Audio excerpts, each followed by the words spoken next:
everyone, welcome back to Beauty Behind the Brand, the show where we peel back the glossy labels and talk about the real stories behind beauty company. I'm your host, Saskia, and today we're gonna talk about the journey of building a beauty company from the ground up. And joining me is someone who's done exactly that. Welcome to the show, Miss Selina Firdausiyah. Thank you so much, Miss Saskia, for having me.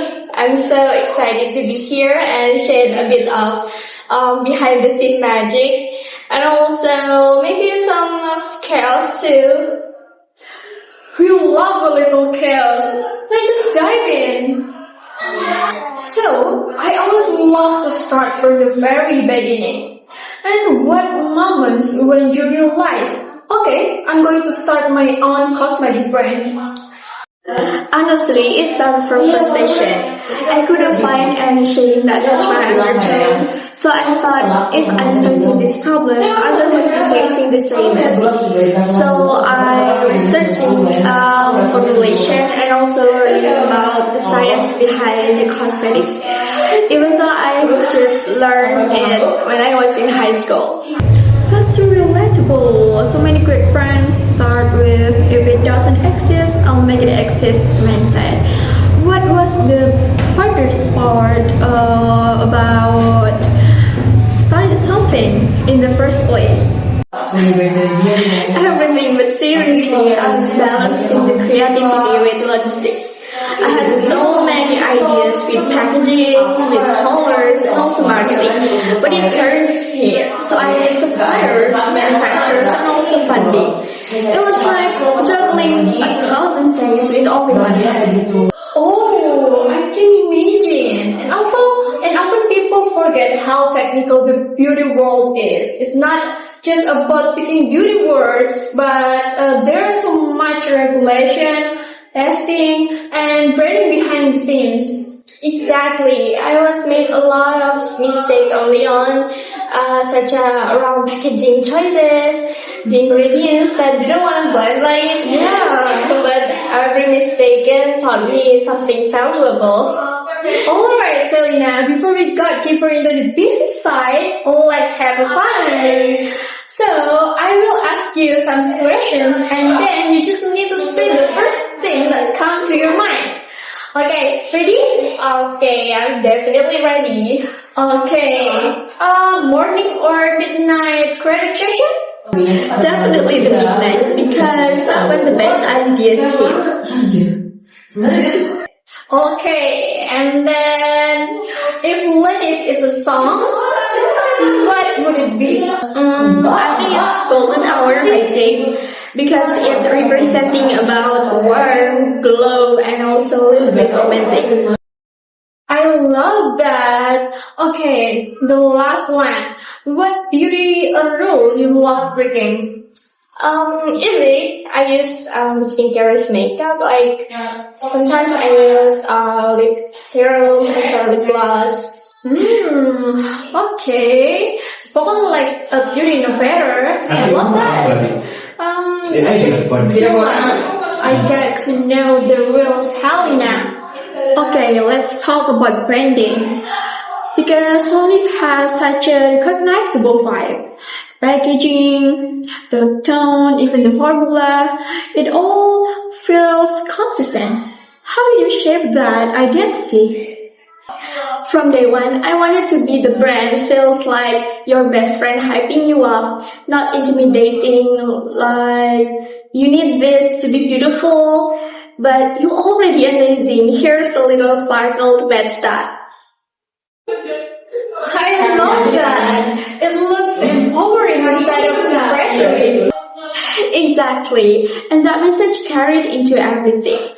Our social media voice, our campaign, even our, how we respond to our customers' messages, consistency builds trust. Speaking of social media, what kind of brand that blew up last year on TikTok? And was it planned or was it organic? Totally organic. One of our customers posted a get ready with me using our blush, and it went viral overnight. We didn't even know it was happening until the orders started pouring in. That's amazing. Proof that real customers can be the best marketing strategy. Absolutely. People can sense authenticity, but we don't hire influencers to sell our products. Instead of we make our community that really loves everyone, and it all makes the difference. That's brilliant. We're made for Indonesia and I just sold in Indonesia. I love that. Sure. Here is one of our products. This is hydrating moisturizer that made from local botanicals. This moisturizer suited with humid weather. It feels light and it helps moisturizing skin well. It sounds like something that I need in my makeup bag. Okay, let's get real for a second. What's been the toughest part of running a beauty business? Just once, I'd say managing growth. When things started to scaling, it was a blessing and also a headache at the same time.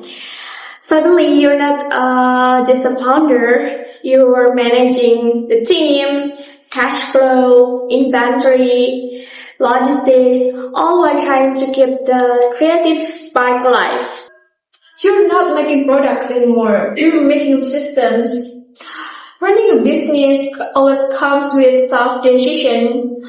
Can you share one difficult decision you've made as a CEO? We decided to shut up one of the sales channels that brought in about 15% of total our revenue, but then they turned out hurting our brand's value. Wow, most people would cling to any revenue they can get. Exactly, and I had to learn to delegate, which was hard at first, and I used to do everything myself. Social media, packaging design, and also customers' email. But once I started to trust the right people, the business really started to grow. That's such an important lesson. I think a lot of founders struggle with letting out of control. Totally, but growth requires trust in your team, your products, and also your vision. As your company grew, how did your leadership style change? As I said before, I did everything with myself, from social media, packaging, and also emails. But eventually, I had to learn to be delegate. Trusting others, it was hard, but it changed everything. That's such a real moment. I think a lot of founders struggle with letting go of control. And how do you keep your team motivated now? By being clear and connected. I always explain why behind what we are doing, and also we've built a culture where everyone feels safe by sharing their ideas with no fear and also judgment. That's beautiful. It sounds like Linéve cares more about people than products. Before we wrap up, I would love to hear your advice for listeners who might be dreaming of launching their own cosmetic brand. For sure, first, find your why. There are so many beauty brands out there. Your story, your values are what will set you apart. The second one, start small. You don't need 20 products on day one. So just one great product that truly delivers can build your entire reputation. And third, close to your customer because listen by their feedback. I think it's gold. That's amazing advice. I feel like people underestimate how powerful a single connection can be. Exactly. The beauty industry isn't just about packaging and colors. It's about emotion and also the trust. That was such a great conversation.